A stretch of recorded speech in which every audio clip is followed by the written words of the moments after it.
This is breaking news from 17 News. And this is 17 News at 6, and we begin this hour with the death of Supreme Court Justice Ruth Bader Ginsburg. And 17's Eitan Wallace joins us in studio tonight with those late-breaking details. Yeah, you know, Alex, within the last hour and a half late this afternoon, the Supreme Court announced this afternoon Justice Ruth Bader Ginsburg died of cancer complications today at her home in Washington, D.C. with her family by her side. She was 87 years old. Now, Ginsburg was the Associate Justice of the Supreme Court, appointed to that role by President Bill Clinton in 1993, making her just the second woman at the time to serve on our nation's highest court. During her tenure, Ginsburg was seen as a pioneering figure in the fight for women's legal rights.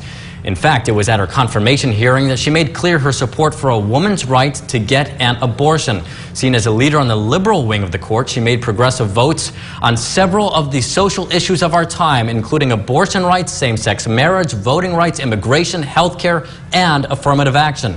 Tonight, we're hearing reaction from all over, including from right here in the Valley, from our own Congressman Kevin McCarthy, House Minority Leader Kevin McCarthy of Bakersfield. He called Ruth Bader Ginsburg a trailblazer who served the Supreme Court and the country faithfully for 27 years. Quote, "My prayers go out to her family during this time." And then we're hearing from Congressman T.J. Cox of the 21st Congressional District. He issued this statement, quote, "Ruth Bader Ginsburg was a trailblazer and icon who changed the course of history for the better. We all owe debt of gratitude to Justice Ginsburg and have a responsibility to uphold her standard of excellence and coverage in everything we do." And late this hour, we're hearing from State Senator Shannon Grove. She is the Republican leader in the California State Senate. She issued this statement, quote, "My deepest sympathies are those who loved, knew, and looked up to Ruth Bader Ginsburg. This August marked 27 years of service to our country as a Supreme Court justice, and we mourn her loss not as Republicans or Democrats, but as Americans." And by the way, the one person who appears not to know even that Ruth Bader Ginsburg has passed away, well, that will be the President of the United States. He's been speaking for more than an hour now at a rally, and we should also note that Democratic presidential candidate Joseph R. Biden, a former vice president, is expected to make an announcement shortly.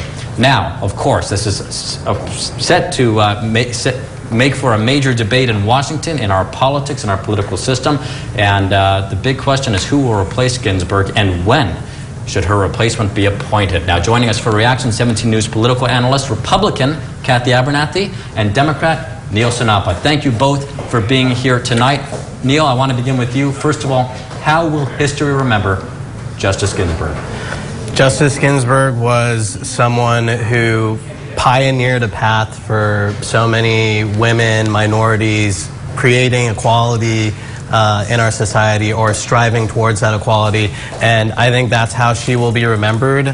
And you know, her legacy is something that really only comes once, and you know, there's not very many notorious RBGs out there, so it's a really sad day, and we're just grateful. I agree with T.J. Cox. We owe her an enormous debt to the progress that our society has made in this country.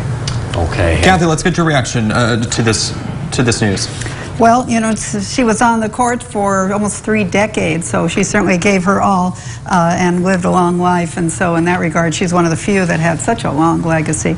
Of course, her decisions appointed by President Clinton, I didn't agree with a lot of them, but she was obviously very brilliant because Justice Scalia was very good friends with her, and I consider him just the smartest Supreme Court justice ever. So I'm sure they had some really good debates between them. But no, obviously a very respected Supreme Court, and for her legal mind.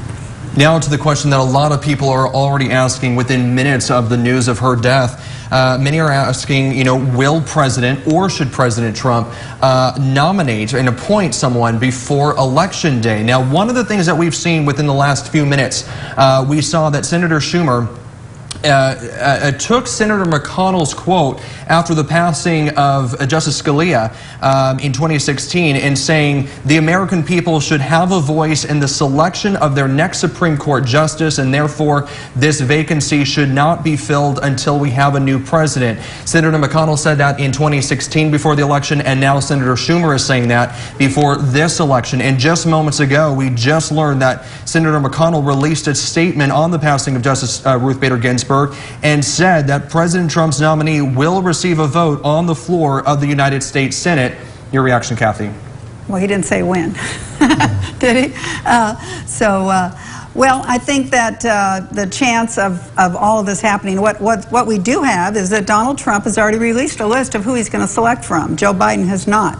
So I think that'll be a very healthy debate to have in front of the American people. A short list that has come out for, that has been out for a long time. Right, and at least half, well, the recent list has at least half of them are women.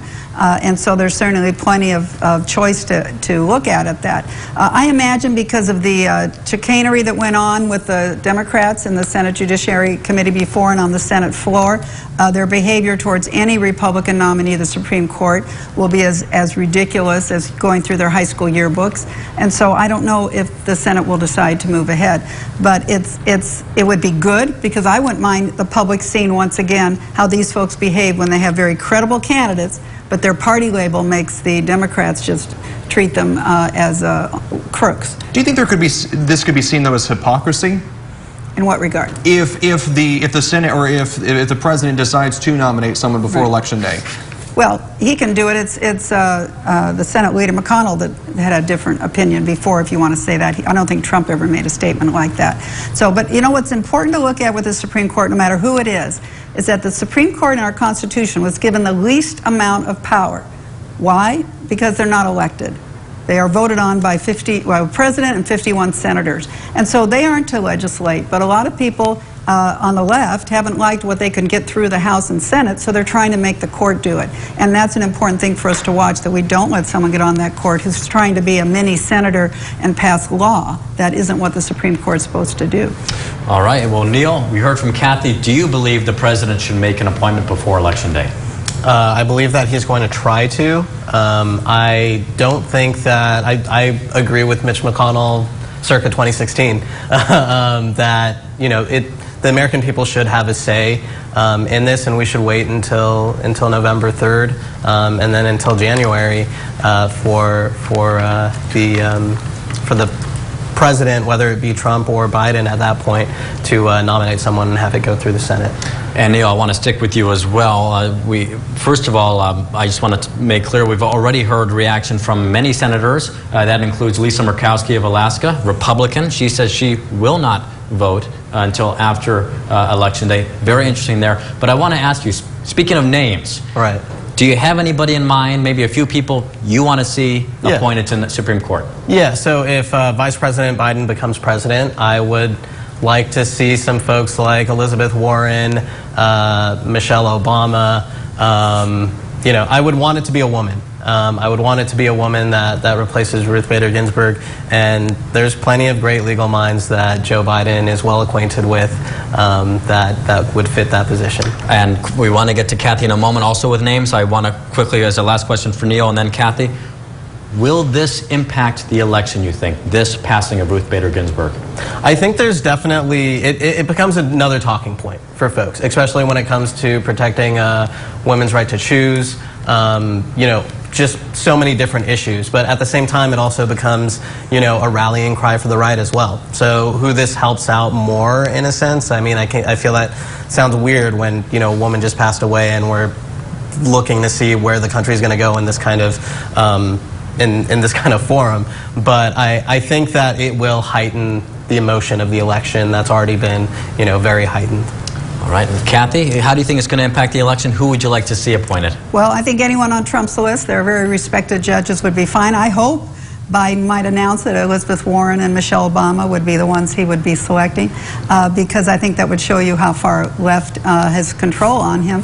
I don't think anyone believes Elizabeth Warren, other than his supporters and Democrats, I guess, left Democrats, that she should be on the Supreme Court because of her views about first of all, just her economic views.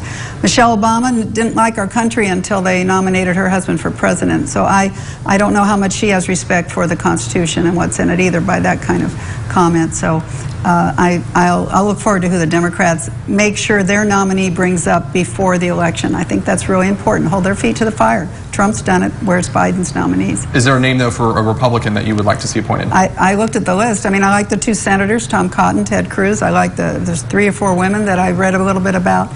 They're all on his list, and they're good people. I couldn't pick. I'm not that aware of all the legal background on each of them, but they have tremendous histories, all of them. All right, thank you to you both for coming in so short notice.